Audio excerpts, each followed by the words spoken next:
Important है, बहुत ध्यान से समझिएगा। जब भी प्रैक्टिस करें आप डिग्री से ही प्रैक्टिस करेंगे, क्योंकि डिग्री बताती है कहाँ को आ रहे हैं, कहाँ को जा रहे हैं।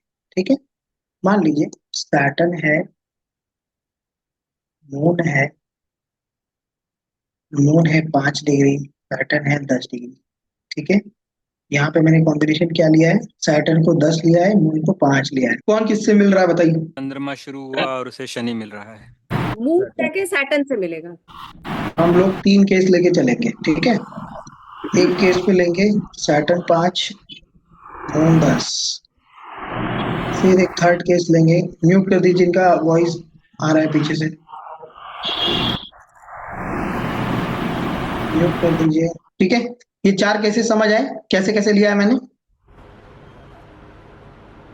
सैटर्न मून कम बेसी और रेट्रो सैटर्न कम बेसी। ठीक है, बहुत ध्यान से समझिएगा, ऐसे बहुत सारे चार्ट्स आपके पास आएंगे। चलिए, ये मैंने रेफरेंस में क्या बताया, ये साथ में हो सकते हैं, ये ट्राइन में भी हो सकते हैं, और ये आमने सामने भी हो सकते हैं। ठीक है, और हो सकता है ये आगे भी हो और पीछे भी काम करेगा। क्लियर हो गया कैसे देखना है, किसी को कोई डाउट नहीं यहाँ पे, अब आगे समझिए। बड़ी वाली गाड़ी देखिए किसी ने, जो हाईवे पे कभी हम जाते हैं तो बड़ी वाली गाड़ी देखिए, जो 20 चक्के वाली गाड़ी होती है जिसमें बहुत सारी गाड़ियां आती है अंदर से, सबने देखा होगा। हाँ। ठीक है, ट्रक बोलते हैं जिसको। ये 4 व्हीलर है, नॉर्मल 4 व्हीलर है, और ये ट्रक है हाईवे पे चल रहा है। ये सैटर्न है, ये मून है। ठीक है, अब मुझे बताइए क्या इसको प्रॉब्लम आ रही है। अगर इसकी डिग्री इससे ज्यादा है, मतलब ये 10 है और ये 5 है, तो ये गाड़ी फ्रीली चल सकता है। हम्म। ठीक है, ओके। प्रॉब्लम इसको आएगी अगर ये तेज चलाना चाहेगा, प्रोफेशन आगे बढ़ना चाहेगा, तो बार बार मून आएगा। मून क्या करता है, जब आगे बड़ी गाड़ी के आगे छोटी गाड़ी आती है ना, तो बार बार इधर उधर होती है। इन लोगों को बहुत इरिटेशन होती है कि अरे भाई ये तो छोटी गाड़ी कब नीचे आ जाए, इनको बड़ा संभल के चलना पड़ता है। तो ये बार बार इधर उधर चेंज करते हैं ट्रैक, ये एक ही ट्रैक में चलते हैं हमेशा। अब देखिएगा एक साइड में चलेंगे, तो जब भी सैटर्न के आगे मून आएगा तो लाइफ में बार बार चेंज आएगा, बार बार चेंज आएगा। प्रोफेशन में, प्रोफेशनल लाइफ चेंजिंग रहेगा हमेशा, हर मोड़ पे आप चेंजिंग चेंज को फील करेंगे। दूसरा केस हमारे पास बनेगा, अगर ये 10 हो जाए और ये 5 हो जाए। अब ये गाड़ी जो है यहाँ आ गई, ये जो बड़ी वाली गाड़ी है वो यहाँ आ गई, ये मान लीजिए 10 हो गया और ये 5 हो गया। अब मन को तकलीफ हो सकता है, मन को कौन मिल रहा है, प्रोफेशनल में आप आगे आ चुके हैं, आपके पीछे मून है। हो सकता है आप अपने लाइफ में कुछ समय के लिए फूड बिजनेस कर रहे हैं, मून से रिलेटेड काम कर रहे हैं, लेकिन एक टाइम के बाद आप सैटर्न को क्लियर रास्ता मिलेगा प्रोफेशन को। लेकिन अगर मून पीछे है तो आपका मन कभी भी फ्री नहीं रहेगा, you will always feel stuck in life. अगर कोई गाड़ी पीछे फंस जाती है ना, ट्रक आगे जा रहा होता है, आपकी गाड़ी पीछे फंस जाती है, ट्रक की स्पीड कम होती है, कब स्लो जाता है, तो आप हमेशा फील करते हैं यार इसके चक्कर में मैं लेट हो रहा हूँ, मेरी गाड़ी ठीक है मैं लेट हो रहा हूँ। तो ऐसा इंसान पूरी लाइफ टाइम क्या फील करता है, स्टक फील करता है।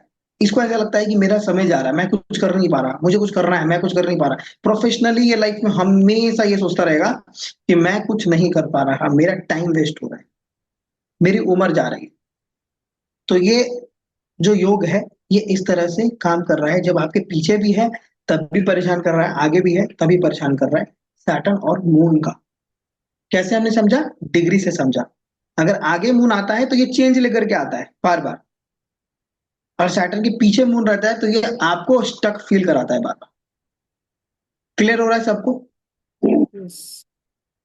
समझ में आया, ये लॉजिक समझ आया। अब हमारे पास जो थर्ड केस है ये कैसे देखेंगे ये समझिए, ये बड़ा इंपॉर्टेंट है। अब मान लीजिए इसी चीज में केस तो यही रहेगा हमारे पास, आगे रहेगा या पीछे रहेगा। हम्म। सैटर्न हो गया रेट्रो। अब सैटर्न जो है, ये जो बड़ी गाड़ी है हमारी सैटर्न वाली, ये रेट्रो है तो ये पीछे की ओर जा रहा है। अगर ये पीछे की ओर जाता है और ये मून से मिल जाता है, मान लेते हैं इसकी डिग्री हो जाए 10 और इसकी डिग्री हो जाए 8 या 5 एग्जाम्पल, ठीक है। तो ये 10 डिग्री है, आपको क्या लगेगा ये आगे जा चुका है, लेकिन ये पीछे भी एक्ट कर रहा है, तो क्या ये भिड़ेगा? यस सर, यस, अभी इसी केस में ये हो जाए 8 डिग्री और ये हो जाए 10 डिग्री, तो क्या ये अब भिड़ेगा? नहीं, ये अपने रास्ते पीछे चल देगा, ये आगे चल देगा। हाँ, यहाँ आपको लगेगा कि इसे भिड़ रहा है, लेकिन नहीं भिड़ेगा। लेकिन हमेशा याद रखना है, अगर कॉम्बिनेशन में है तो सैटर्न मून आपको स्टक फील लाइफ टाइम कराएगा। अगर दोनों गाड़ियां विपरीत जा रही हैं, दोनों गाड़ियां एक दूसरे से नहीं टकरा रही है, मान लेते हैं मून आगे है सैटर्न पीछे है, तो एक टाइम के बाद आप आगे बढ़ जाएंगे, आपका मन फ्री हो सकता है। लेकिन सैटर्न बार बार अगर मून से मिलता है तो ये चेंज भी आपकी लाइफ में ऐसे ही लाता रहता है, पूरी लाइफ ये चेंज मेंटेन रहता है। तो ये दोनों ही केसेस में ये योग आपके लिए बहुत बेटर नहीं है। लेकिन ये काम कैसे कर रहा है ये क्लियर हो रहा है, क्लियरली समझ आया है सबको? किसी को कुछ डाउट है तो पूछिए। तो किसी भी कॉम्बिनेशन को अगर आप देखते हैं तो आपको डिग्री से लिख कर समझना है स्टार्टिंग में कि वो डिग्री क्या बता रही है। सबसे पहले उसका चार्ट बनाइए, चार्ट बनाने के बाद जो प्रेडिक्शन करना है उसकी डिग्री बनाइए, डिग्री क्या बोल रही है, डिग्री आगे है पीछे है या साथ में है, वो क्लियरली आपको समझाती है।